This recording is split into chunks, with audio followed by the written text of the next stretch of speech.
Hello guys, how's it going? My name is Dal. In the patch 11.05, WoW's 20th year anniversary update, there's so many different overlapping EXP bonuses that players can take advantage of in order to level a bunch of characters. And right now, this week in particular and next week, this is literally the best time to catch up new characters because not only do we have the 20th anniversary update plus Warband bonuses and other XP buffs, but also some overlapping holidays that amplify that experience gains even further. Plus there's all these new reasons to level a brand new Drakthir as potentially a rogue, mage, priest, or other class options outside of the regular evoker. And this is where most players, like myself, would recommend you to just dive into dungeons and spam your levels through time walking instances. However, not everybody wants to be relying on group content and would rather have some independence and find a way to level as a solo player. So I wanted to put together a quick guide as to how to level solo right now during the best time to level within patch 11.05 and how to go from 1 to 80 in the fastest time possible, going over leveling routes and some tips to make leveling brand new alts even easier than ever before. As always, if you guys want to see more videos like these for the War Within expansion, be sure to follow the channel and subscribe. But otherwise, let's dive right in.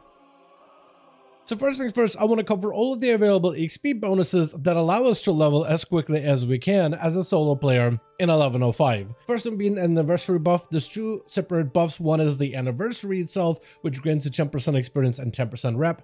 There's the Bronze Blessing of the Dragonflight, which you get from the Cavern of Time, which adds additional 10% bonus to experience and reputation gains. We also have the Warband bonus, where the more characters you have at max level, the bigger the XP buff is going to be for any subsequently leveled characters. You can get up to 25% more experience with 5% experience per max level character. And right now, or at least for this week and the next week, we'll also have the Grim Visage buff from the Hallow's End event, which provides us with an additional 10% bonus to our experience and reputation gains for the next 2 hours every time you refresh the buff. We also do get to utilize War Mode at least through a portion of this leveling journey because it provides us with 10% additional experience, and we'll also try to limit our interaction with the opposing faction in order to make sure we're not seeing too many PvP encounters and can level as quickly as possible, benefiting from the bonuses of War Mode without actually encountering a lot of PvP in the process. Finally, we have the Draw to 10 Lands, which is a potion that you can get from Battle for Azeroth. I explained this potion a couple of times whenever I do my guides for leveling, but I'll have a link down below if you want to find out how to get the potion yourself.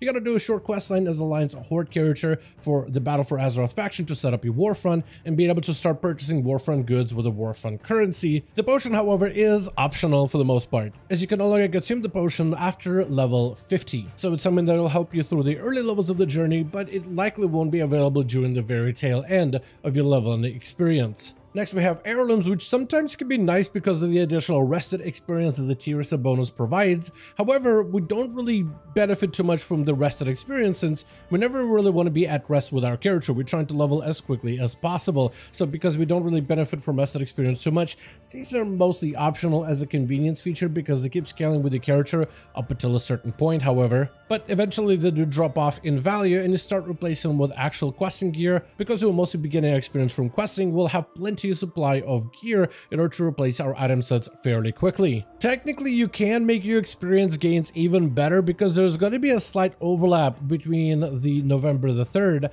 and November the 8th because you'll have Darkmoon Faire as well as Hallow's End active at the same time, both of which provide you with 10% additional experience. So we'll have 10% from Anniversary, 10% for Blessing and Bronze Dragonflight, up to 25% with the Warband system, 10% with War Mode, 10% with Grim, but also 10% with Darkmoon Faire, so it adds a little bit extra of a stacking buff. I guess I'm also forgetting the BFA potions, but that adds you like an extra layer of stacking buffs, so if you want to really maximize it, you could, but it's not really necessary either. But if you are thinking of leveling new characters, definitely want to finish leveling while Hallow's End is active, so next week might be a pretty good window in order to be able to get a couple of characters if you want to level solo. Next, I want to break down the leveling sections down into specific levels, starting at level 1 through 10. If you're leveling an allied race or a Drakthir, you get to skip this step completely because these characters will start out at level 10 immediately. Same goes for classes like Death Knights and Demon Hunters since they have their own starting experience, but if let's say you want to level any other race class combination that is an allied race or a Drakthir, I suggest that you should start with the Exile's Reach. Exile's Reach compared to other starting zones has proven to be the fastest leveling method than the original starting zones for each playable race option. All you have to do is follow the main introductory storyline of Exile's Reach and you're good to go, and you should be able to get through that portion of experience, getting from level 1 through 10 incredibly quickly.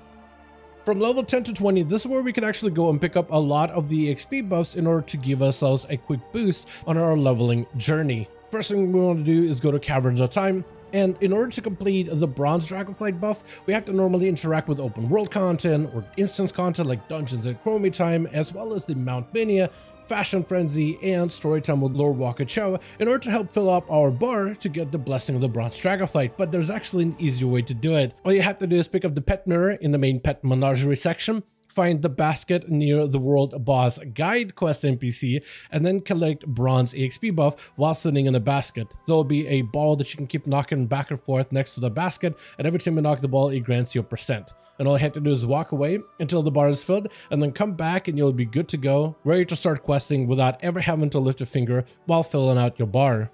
Afterwards, grab your Battle for Azeroth EXP potions, which you can store in your Warbound bank if you have any on your alts. They got to get your Hallows and buff, either in Silvermoon and then take a portal to Undercity as a Horde character, or straight to Stormwind and outside of the main Stormwind entrance as an Alliance character. From there, from level 10 to 20, we'll actually want to start the Legion storyline to unlock the Dalaran Hearthstone, but also we're just trying to buy ourselves some time with things to do up until level 20, which is where our main bulk of leveling journey is really going to come online. You can either do the main introductory story for Legion, or you could skip it if you have the skip available already, unlock your Dalaran Hearthstone, and then do a Legion invasion if one is active. A lot of you guys in the stream point out to me that these are still very good when it comes to getting a few early levels, so if a Legion invasion is active, fly to there immediately and complete all invasion world quests. Otherwise, start with some of the early quests in the zones like Azuna or Val'Sharah, or really any zone of your choice, but Azuna and Val'Sharah will probably be the easiest ones until you hit level 20. Once we hit level 20, we want to take our Legion Dalaran Hearthstone and port there immediately,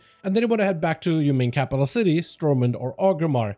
This is where we'll enable War Mode in order to gain additional 10% or 50% experience depending on the time of day and depending on how active factions are out in the open world.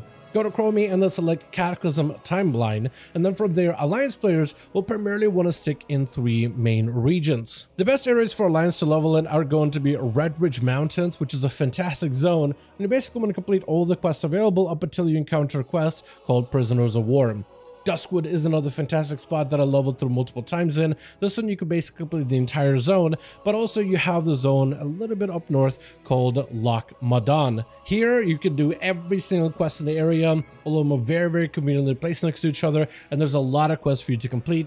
So as a Alliance player from 20 to 50, you can really do any of these zones in any order, but you have Red Ridge Mountains, Duskwood, and Loch Madan to go through. As a Horde, however, we'll be heading back to Undercity and we'll start zones of Silverpine Forest. And while it's a long zone with quite a bit of RP and downtime, it is still incredibly efficient when it comes to raw experience gains. And you basically want to do the entirety of zone, and then eventually you want to head into Hillsbat Foothills. With all the EXP buffs available, you won't even be able to complete the entirety of Hillsbat Foothills before you hit level 50, and both Alliance and Horde will keep questing in some of the Azerothian zones until you hit level 50. Once you hit 50, you want to go back to Chromie in Stormwind or Orgrimmar, and then we're going to do the Draenor timeline, because Draenor offers some incredibly efficient EXP gains that allow us to boost us through level 50 all the way to 70 in very little time spent. Just doing the Draenor intro quest allows us to gain a few handful of levels, and it's incredibly efficient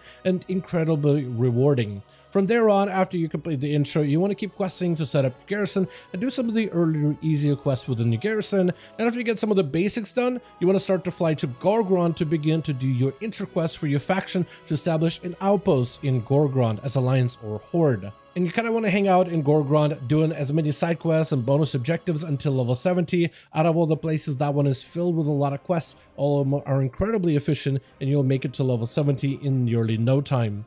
From there, we have the last stretch of leveling from 70 to 80. This is where you want to go and start leveling within the Isle of Dorn. During those last 10 levels, we primarily want to stick to leveling through the main story in Dornogal, plus all the side quests that are along the way.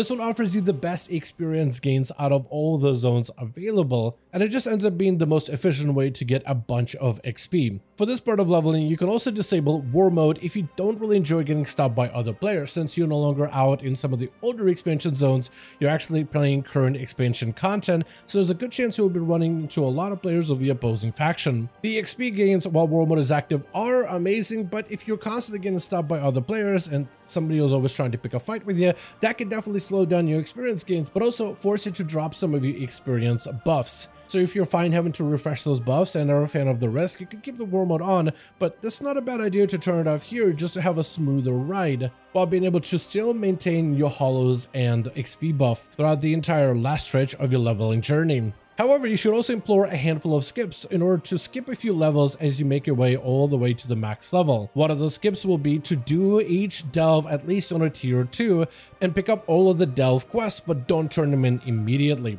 Because with all the XP buffs available, plus war mode active at the same time, which also counts towards those quests since you turn those quests out in the open world, with all active buffs available, turning in all delve quests awards you 3 levels for free. So you could skip from level 77 to 80 in a matter of a few minutes. All you need to do is fly from a quest giver to quest giver and then turn in the quest, and there you go, you're at max level. So you should definitely visit every single dev and at least do them at minimum tier 2 difficulty, pick up the quest but don't turn them in, and make sure to enable war mode when you're doing your flyby to turn in all of those quests. Another way to gain a free bonus level while you are leveling is through professions. By picking up something like enchanting, leatherworking, tailoring, or blacksmithing, you'll be able to create a bunch of items that use the first craft recipe. And when your character does the first time craft on any of the crafts from any profession, they'll be able to gain a bonus towards their experience. Though in my testing, it seems like you can at most get about a single level out of first craft XP buffs, even if you craft on multiple professions. So at about level 76 or so, you can actually stop doing quests out in the open world and stop following the main Castlegar Dornagal storyline, and then just go crafting your way to the next level, and then fly around turning in all of the delve quests in order to be able to boost yourself through the last few levels. But with that, that's going to be my entire guide on how to level as a solo player during the 11.05 update. I really do think you should at least utilize the time walking dungeons, which are incredibly efficient, especially if you find doing group content. But if you're someone who just wants to have a journey all on your own solo without having to rely on anybody else, then hopefully this guide will help you on your journey to get more characters in 11.05. As always, I want to thank all of you guys so much for watching this video, and hope if you guys did enjoy it. If you did enjoy it or found it informative, go ahead and give this video a like. I would very much appreciate it. Join our Discord community if you got any more questions regarding leveling or optimizing a character for leveling in War Within, or if you just want to keep up with the regular War Within updates. Let me know your thoughts in the comments down below, and as always, I'll see all of you guys in the next one.